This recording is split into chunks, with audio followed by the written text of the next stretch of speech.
পাবনার ঈশ্বরদীর মাঠে মাঠে এখন হলুদের সমারোহ। প্রকৃতি যেন গায়ে হলুদের অপরূপ সাজে সেজেছে। চলতি মৌসুমে এই উপজেলায় সরিষার বাম্পার ফলনের আশা করছেন কৃষকরা। কৃষি বিভাগ বলছে এবছর লক্ষ্যমাত্রার চেয়েও বেশি জমিতে সরিষার চাষ হয়েছে। পাবনার ঈশ্বরদী প্রতিনিধি আশরাফুল ইসলাম সবুজের পাঠানো তথ্যচিত্রে বিস্তারিত ডেস্ক রিপোর্টে। সবুজ শ্যামল ষড়ঋতুর এই দেশে ঋতু বদলের সঙ্গে সঙ্গে বদলায় প্রকৃতির রূপ। কখনো সবুজ, কখনো সোনালি, কখনো বা হলুদ। শীতের শিশির সিক্ত সকালে ঘন কুয়াশার চাদরে মোড়ানো পাবনার ঈশ্বরদীর মাঠ জুড়ে এখন কেবল সরিষার হলুদ ফুলের সমারোহ। দিগন্ত জুড়ে ছড়িয়ে থাকা সরিষা ক্ষেতগুলো দেখে মনে হয় কে যেন প্রকৃতির বুকে হলুদ চাদর বিছিয়ে রেখেছে। এই দৃশ্য মুগ্ধ করছে পথচারী সহ সকলকে। সরিষা ফুলের মৌ মৌ গন্ধে ভরে উঠেছে চারপাশ।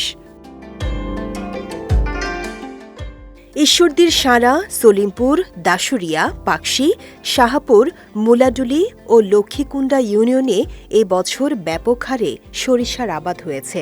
কম খরচে বেশি লাভের আশায় কৃষকরা আগাম জাতের ও অধিক ফলনশীল সরিষা চাষ করেছেন। আমি একজন কৃষক। বর্তমানে আমার 6 বিঘা সরিষা আছে। এই 6 বিঘা সরিষা দিয়ে আমি বর্তমানে নিজের আর্থিক খরচ চলবে এবং এই সরিষা বেচে আমার বড় মৌসুমে ধান লাগানো সুবিধা হবে।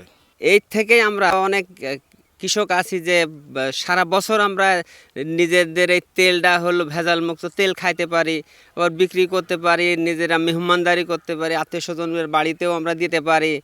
এইভাবে দেখা যাচ্ছে যে আমাদের অনেক উপকারে আসে এই সরিষাটা। লক্ষ্যমাত্রার চেয়েও বেশি জমিতে সরিষা আবাদ হয়েছে জানিয়ে এই কৃষি কর্মকর্তা বলেন, ভালো ফলনের জন্য নিয়মিত কৃষকদের পরামর্শ দেওয়া হচ্ছে। 1750 হেক্টর জমিতে সরিষার চাষাবাদ হয়েছে। এই সরিষার চাষাবাদ বৃদ্ধির জন্য উপজেলা কৃষি অফিসের পক্ষ থেকে 3100 কৃষকের মাঝে বিনামূল্যে বীজ ও সার বিতরণ করা হয়েছিল। বর্তমানে সরিষার ক্ষেত হলুদের সমারোহ। আমরা উপজেলা কৃষি অফিসের পক্ষ থেকে কৃষকদেরকে পরামর্শ দিয়ে যাচ্ছি যেন তারা আবাদ নির্বিঘ্নে করতে পারে।